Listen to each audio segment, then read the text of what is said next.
Jour de tonte pour nos deux bergers, Roland Moitrel et Laure Poupard. Et c'est l'effervescence dans l'enclos où se pressent éleveurs, tondeurs et attrapeurs. Et pour soutenir le moral des troupes, on travaille en musique. 2 jours durant, des centaines de brebis seront débarrassées de leur épais manteau de laine. Roland, stressé mais heureux, a tout juste le temps de nous répondre. Est-ce que ce sont 2 journées qui sont pour vous très fatigantes? C'est du travail, ouais. C'est tous les ans pareil. Vous aimez, vous, Roland, cette ambiance? Oui, l'ambiance, tout le monde ensemble. Laure, sa collègue et amie, est à la manœuvre aussi. À raison de 2 kilos par bec, c'est 2 tonnes de laine qui seront ainsi récoltées à la fin de la journée. Tassée et roulée en ballot, la matière attend preneur. Car depuis 3 ans, la Chine, le principal acheteur, est aux abonnés absents. Une ombre au tableau qui n'assombrit pas l'humeur de notre bergère. La tonte, c'est toujours folklorique et puis c'est un bon moment passé avec les tondeurs. On les voit qu'une fois dans l'année, alors on est content de les voir. Et puis non, c'est un moment sympa la tonte. Et puis en général, les tondeurs sont aussi éleveurs, donc on aime bien partager sur nos pratiques d'élevage, etc. Et puis à chaque fois, là, on va faire un petit goûter de 10h30. Et du coup, c'est très convivial, quoi. Cela fait plus de 4 heures que tondeurs et bergers travaillent dur.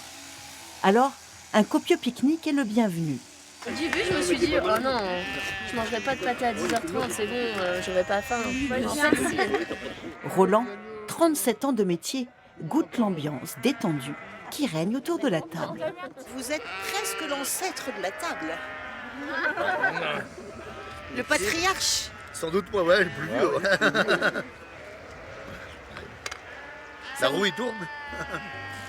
Fin de la pause et reprise du travail pour les tondeurs, payés à la pièce. Richard espère avoir tondu 110 brebis à la fin de la journée. On compte les brebis qu'on a tondues, parce qu'on tombe chacun indépendant à notre compte, quoi. Donc voilà, c'est notre gagne-pain. Plus on tombe de brebis, plus le chèque est lourd le soir, quoi. Voilà. Et c'est très, très pénible physiquement. Ah, c'est sportif, ouais, c'est du sport. Hein. Oui.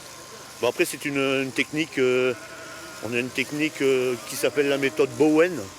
C'est un Néo-Zélandais qui a mis cette méthode de tonte en place, de façon à ce que le mouton soit le plus confortablement pris dans nos jambes. Et nous aussi, que ce soit physiquement pas trop épuisant, quoi. L'organisation du travail est parfaitement rodée. François est attrapeur. À lui de porter les brebis au pied des tondeurs. Ouvrier dans le bâtiment, cela fait 22 ans qu'il vient ici donner un coup de main. On n'oublie pas Séraphine, c'est un moment de fête, on s'amuse, on rigole, et on était très bien ici, quoi, voilà.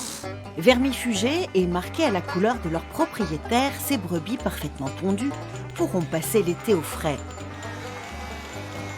Mais pour Laure, pas de répit, il faut aller chercher un nouveau lot dans la baie, le plus beau bureau du monde à ses yeux.